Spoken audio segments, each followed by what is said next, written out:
Now we're going to look at average cost and marginal cost. To begin with, let's first look at the cost function. Let's call it C. So the cost is equal to fixed cost. For instance, the salary that you pay for employee or the rent of the location. Those are the fixed costs. And the unit cost, that's the how much it costs to produce each unit, and X is the number of units being produced. So cost function is that. Average cost will be, we call it C bar, is you just divide the cost by number of units that you produce. Marginal cost, we call it C prime of X. So this is something new to us now. So it is equal to the limit. The number of units is approaching 0. Of course, this in reality, this doesn't make too much sense, right? The number of units produced is approaching 0. So and then let's continue to read. So the limit delta X approaching 0, the change in cost divided by change in number of units you produced. So this is the limiting cost of producing an extra delta X number of units when delta X is approaching 0.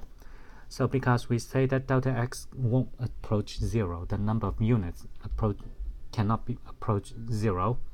So therefore, it is actually the approximate cost to produce one additional item after producing X items.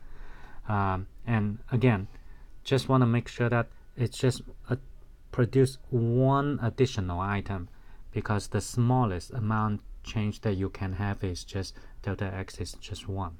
Okay, so with that, let's do the solve this problem here.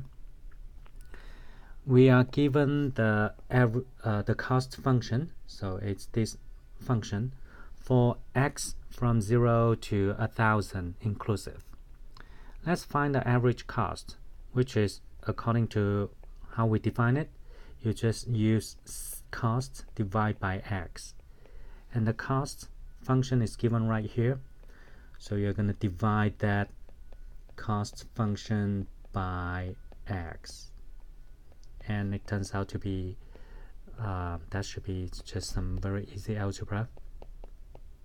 X for X from 0 to 1,000. Okay, so that's average cost. And then let's find the marginal cost, which is the C prime of X. So you just simply find the derivative of this C, okay, which can be done using some power rule only. So it will be negative 0.02 times 2 X, which is negative 0.04X, plus the 50X, derivative is just 50. Derivative of 100 is gone. So, and for both, for this one, X has to be greater than 0, less than or equal to 1,000. For this one, X is greater than or equal to 0, less than 1,000. Second part, determine the average and marginal cost when X is 100 items. So the average cost would be, we should use the average cost function, which is here. We are going to plug in 100. So actually I should not write X anymore. I should write C bar of 100, which is negative 0.02 times 100 plus 50 plus 100 over 100. So after the algebra, this is going to be negative 2, this is 1, so plus 50, you get $49. On average, when you produce 100 items, on average, that's 49 per item.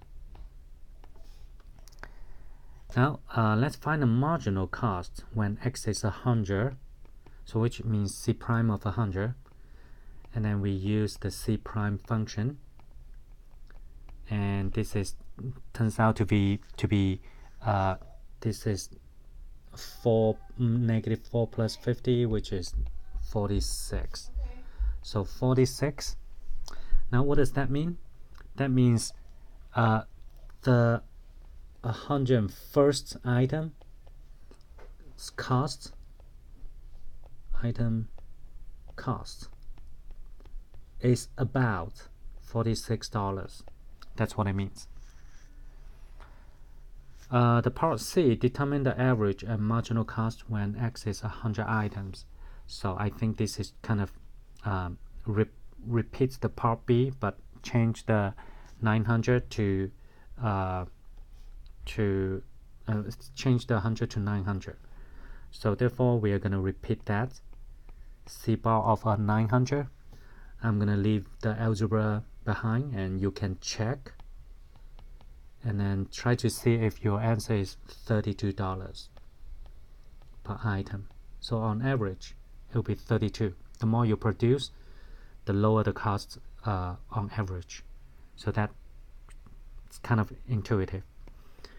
And the C prime of 900, and after the algebra you're gonna check that for me. Basically negative 0.04 times 900 plus 50, so it's equal to $14. So this means to produce the 901st item, the cost is $14. Okay, so that's it for this part.